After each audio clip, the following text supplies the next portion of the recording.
Ladies and gentlemen, good evening. It's the 21st of December, 2016.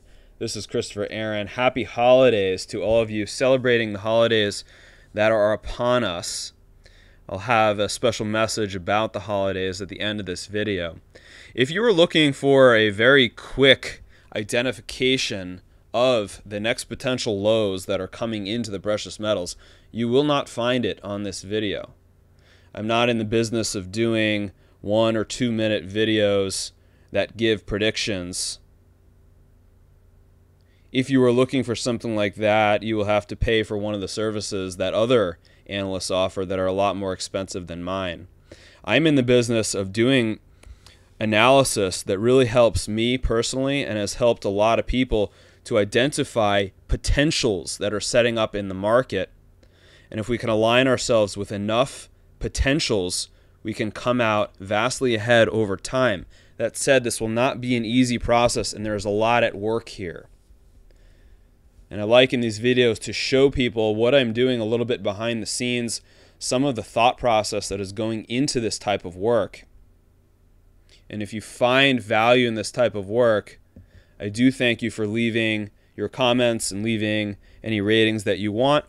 And for those who are looking for even more actionable calls as to the exact investments that I am making, that is what is available in the premium service that I do offer for $39 a month.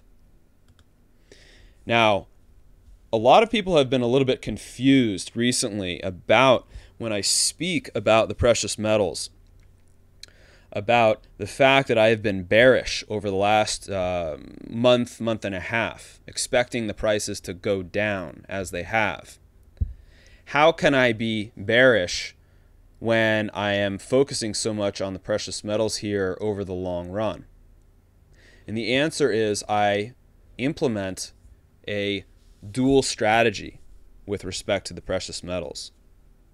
So I think this is really important. If you are investing in this sector for the long run, you have to identify what kind of investor you are. I am someone who likes to have long-term investments, and completely separately, I like to have my short and my medium-term investments. And by completely separate, I mean that capital does not mix. They are in completely separate accounts, and I can be bullish in one account while I'm bearish in the other account. So that's what you see here. Now, when I'm talking long term, I'm talking the physical precious metals. And I even went out and bought some physical silver a few weeks ago, a significant amount, for myself. That has been delivered to my residence, and that is now in storage. And I've been accumulating physical metals throughout these declines. I also bought a significant amount of metals back in the last decade that I still hold on to.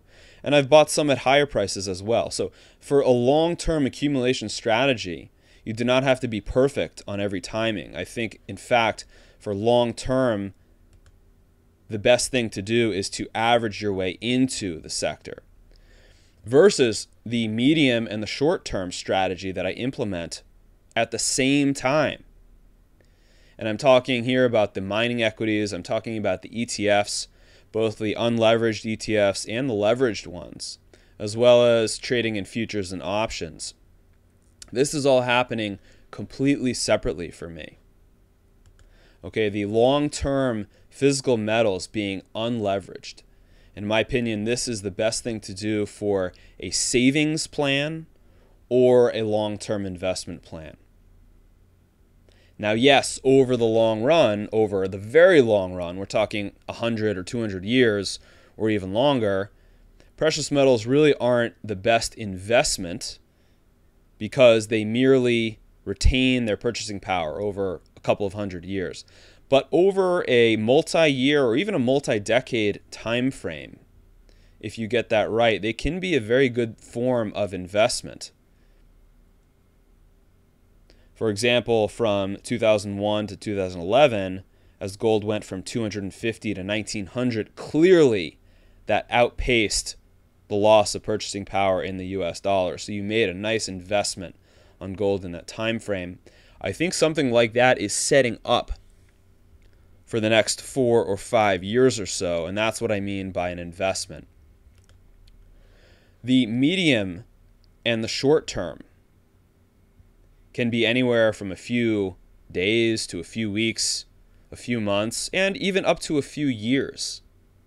These are your leveraged investments. These things, if the price of gold moves 1 or 2%, the price of these leveraged things can move anywhere from 3 to 4% up to 10 or 20 or 50%. So keep this in mind. This is for investment and speculation, and you must have a different risk tolerance for the right side here than the left side. You must know yourself as an individual. No one can tell you what is right for you except for yourself.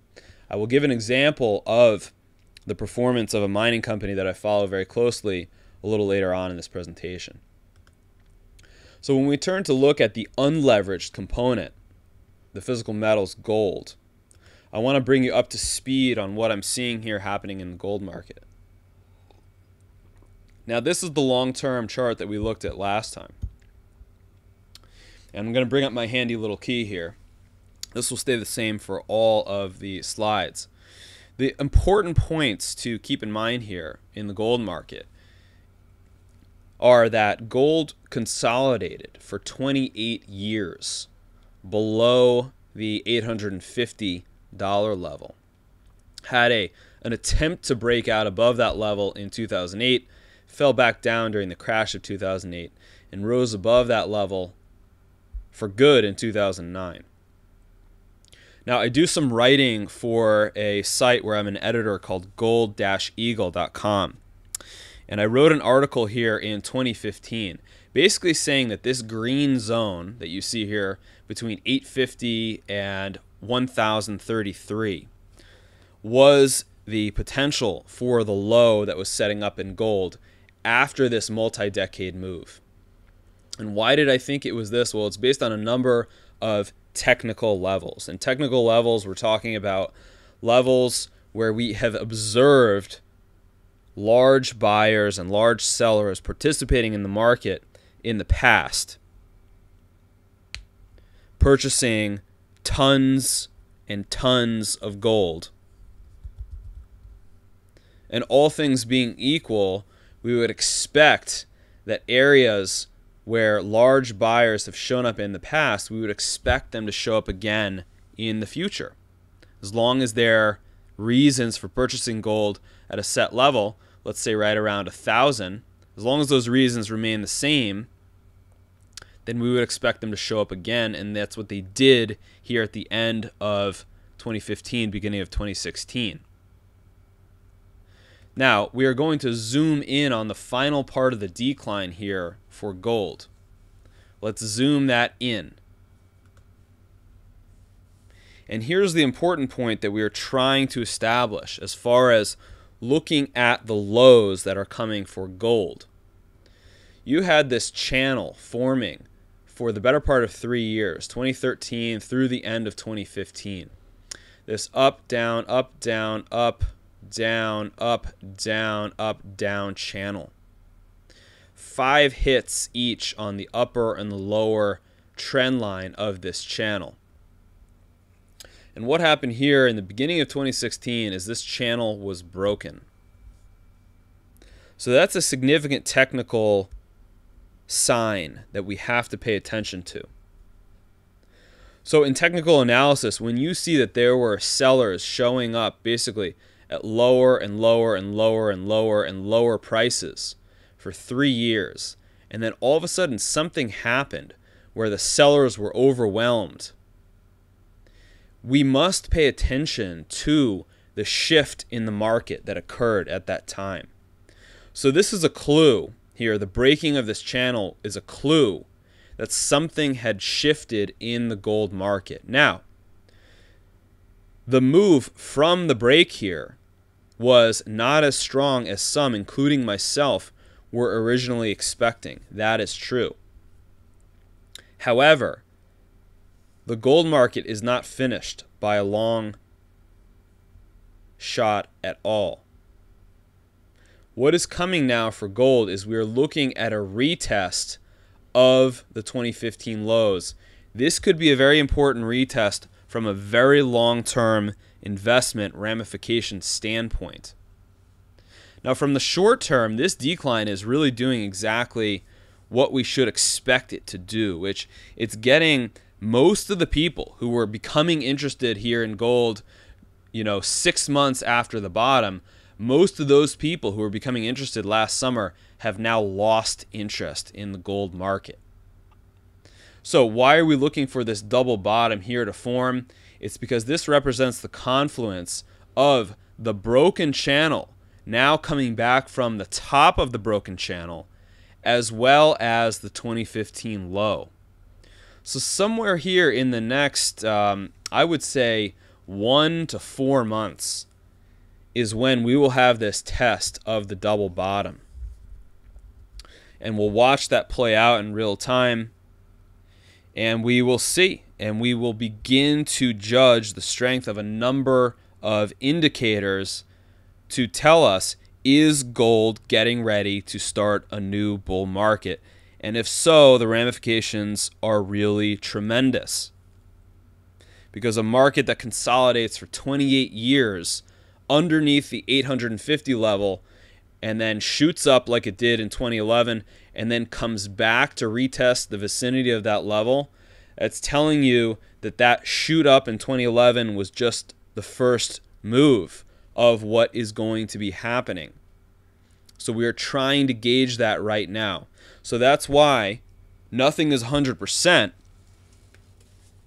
but employing a dual strategy of accumulating physical metal and then preparing for this low to come in to make some really good targeted leveraged investments, I believe is the best strategy. Of course, so much depends on your individual situation. How soon do you need your funds? Are you investing next month's rent or mortgage payment? Or are you looking at capital that you really can say you don't need to touch for the next 3 to 5 years? Big differences in both of those things. Now, technical analysis, the way that I am doing it here is a very specific way that works for me. I've been developing this over a number of years. The way to identify these important swing points and the patterns that are forming here, the patterns that form in this component of human nature. Now, with technical analysis, another thing that I look at often is this indicator here at the top. We were talking about the RSI indicator. This is the Relative Strength Index. This is basically a term for momentum, and I don't use this indicator all the time. The rule of technical analysis is use what works when it works. And we can see right now the measure of momentum that's being showed by the RSI indicator up here. I'm highlighting a few of these times where the RSI level fell below 30. And we are using that, for example, so back in 2015, the RSI falling below 30 corresponded with this significant low in the gold market at 1075. The next time corresponded with this low, which was the absolute low that we have seen thus far, at 1045. The next RSI low below 30 corresponded to this swing low right here. And we are right now seeing another RSI reading below 30, which is giving me hints, another hint, in addition to the double bottom potential, in addition to the retest of this channel. This is showing me that we are setting up for the potential of this low to form in here in the low 1100s, perhaps mid to low 1000s. Now, as I said, no single technical indicator is perfect 100% of the time. It's about finding a confluence of indicators that work for you. For example, if we were to make this too complex, what I see some people doing with their technical analysis is to pull up the exact same chart of gold and to throw on, let's say, the accumulation distribution line, the ADX line, Let's throw up the Bollinger Bands. Let's throw up the Kaufman moving averages. Let's throw up the exponential moving averages. These cloud formations. Let's throw up the MACD here, the commodity relative index on the bottom. And what do you end up here looking at this exact same chart for the price of gold? You basically have an unreadable chart that tells you absolutely nothing. So there is really a pitfall to using too many technical indicators. At the same time, there is a pitfall to just staring at a chart with nothing on it and just saying, well, it's one squiggly line, and I can't make any sense of that. So the way that I do this is to try to identify these significant swing points that have developed. I also rely on Fibonacci retracement lines that you will see here in silver. I rely on broken and retesting levels. I rely on horizontal support and resistance. I look at volume patterns, which are behind the main chart here. They're a little tough to see, but I usually zoom in on those a little bit more closely.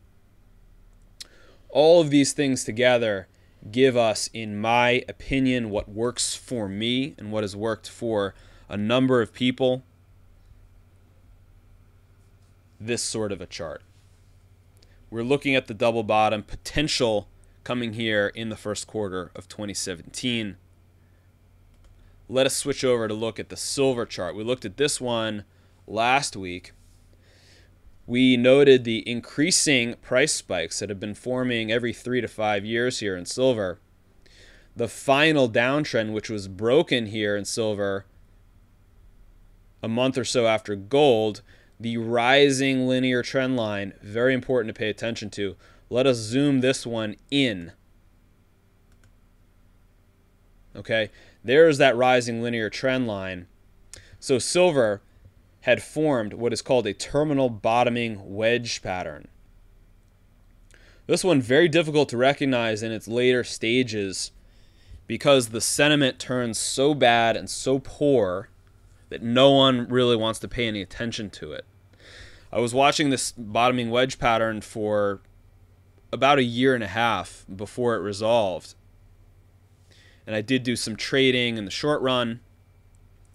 And we saw the breakout from this bottoming wedge pattern and then a retest here a couple of months later, followed by this major move. Now you can go back and watch some of my videos from February, and you will see those calls as I was telling people, guys, this bottoming wedge is breaking and silver is about to have a significant move.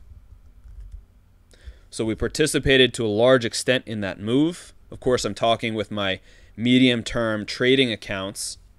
We participated with that, and now silver has come back, right? It's given back a lot of that move. And what can we see about it giving back a lot of that move? We can see this is really being defined first by this blue trend line here, marking the highs from 21.25. This high just above $20. These highs right around 20, right below 20. This high at 19, all being matched by this declining blue trend line. But now notice this high over here at 17.25 in December did not even reach that. So we have basically what's happening here in silver is an acceleration of the decline. Now you could also draw this as a parabolic decline. I like to use these trend lines and just connect the trend lines as they form. But this is basically showing us a negative parabolic decline that's forming here. So this is getting close to resolving itself. I would not be surprised if there's one more final flush in silver to come here. And I would not be surprised at all if that matches more or less with this long-term rising linear trend line. Could it come 50 cents or so above? Yes. Could it actually come below and spike below for a day or two or three to scare everyone? Yes. Markets often like to briefly negate these technical levels to scare people and then come back above them. So we're watching for this very closely here. I cannot overemphasize the importance of this terminal bottoming wedge in silver. This was a real long-term pattern. This was like a 3-year pattern here forming in silver. And when you have these 3-year terminal bottoming wedge patterns happening in a market that had already given back 65% of its value, from the high of 49 down to 1385 or so, giving back just around 65% of its value. For a market that cannot go to zero, it can't give back 100%. It's already given back 65%. There's a nice reward to risk ratio here in the silver market, from my perspective. Now, it's doing what it needs to do. It flushes out people who have only become interested, and most likely, most people who are watching this right now will not be buying into the lows. They will wait until the price starts to move higher again. That is simply human nature. But I do like to zoom into these charts to really pinpoint when specific trend lines are breaking, so we can at least get a sense of when the tide is turning. That's the important thing. We won't pick the exact bottom to the day, but we will pick it close enough to line up a really solid portfolio of investments in the leveraged component. Of that, for example, we were talking about the precious metals miners. If you are new to this, we're talking about the companies that dig up gold and silver from the ground. This is no more paper than, for example, the title to your house and your car are paper. Yes, these are paper, but they represent real companies and real assets. So one of the companies that I do not own personally, and I do not recommend that you buy right now, but I use this as an example because it's one of the most highly leveraged silver companies that I have ever observed, is this company called Silvercorp. This is a company in China that's digging for silver. They've been fairly successful, but I want to show you, amidst that long-term silver chart that we looked at, where silver in 2003 had gone from about $4 an ounce, and then in 2008 up to 20, in 2011 up to $49 an ounce. These are the swings that Silvercorp has seen over that same time. Look at some of these swings. From 2002 to the high in 2003, 1,775%, as the company moved from a few cents up to just under $1. So multiply that out by however much you might be investing, and that's what you would see. Now, not for the faint of heart, because look what happened after that gain. Silvercorp gave back 84% of its value. These companies are very highly leveraged to the underlying metal for reasons having to do with the mathematics of their business profile and the mathematics of the mining deposit that they're looking at. What happened after that? Just 6 months later, Silvercorp rose 1,390% from 12 cents up to just around $2, before giving back 95% of that gain again. So look at these swings here. A 5,880%, down 50. Here's the most modest rise, 176, down 87% in the crash of 2008, up over 1,000%, and back down 95% into the lows of last year, before rising 650% in the most recent rise. Now, what is everyone so freaked out about over the last couple of months? It is this decline that we have seen here. And I think part of the problem is that people have not considered the importance of implementing such a dual strategy, as I've spoke about in the beginning of this video. You know, really segregating your account and saying, with the portion that you expect to invest in the mining sector, to be ready for the possibility of 1,000% plus gains every couple of years, with the price to pay for that being these severe drops You cannot have gains of this sort without the risk of these incredible, almost complete wipeout drops. So that's why this can be life-altering. If you participate, if you're buying in and around some of the lows, you don't even have to catch the exact low. No one will. But if you can buy in around some of the region of the lows and participate in even 2/3 of the move up, you are making an incredible return. But you have to segregate the capital that you are comfortable with risks like this. Otherwise, everybody's just going to be freaking out, including this guy, including everyone who bought here at the recent highs and has seen this rather modest decline that we've seen over the last couple of months in the grand scheme of things. This is the reward and this is the risk of the mining sector. Dual strategies, very important. I do want to thank you for watching this video. In the services that I offer for premium subscribers, we will be identifying the next bottom as it relates to making a strong set of investments in the mining sector for the next rise that I'm expecting. I am not invested in this right now because of the short run for the potential for the metals to move lower. We cover the GDX buy-sell signals as well as physical gold and silver signals. I also do individual consultations for individuals that have a unique perspective and want a researched opinion on that. There are a lot of people trying to just tell you buy, buy, buy all the time. I'm just trying to help people to do the best that they can in this sector. And on that note, I do want to wish everyone peace and joy during the holidays, whether you celebrate Christmas or Hanukkah or neither of those. I wish you peace and joy.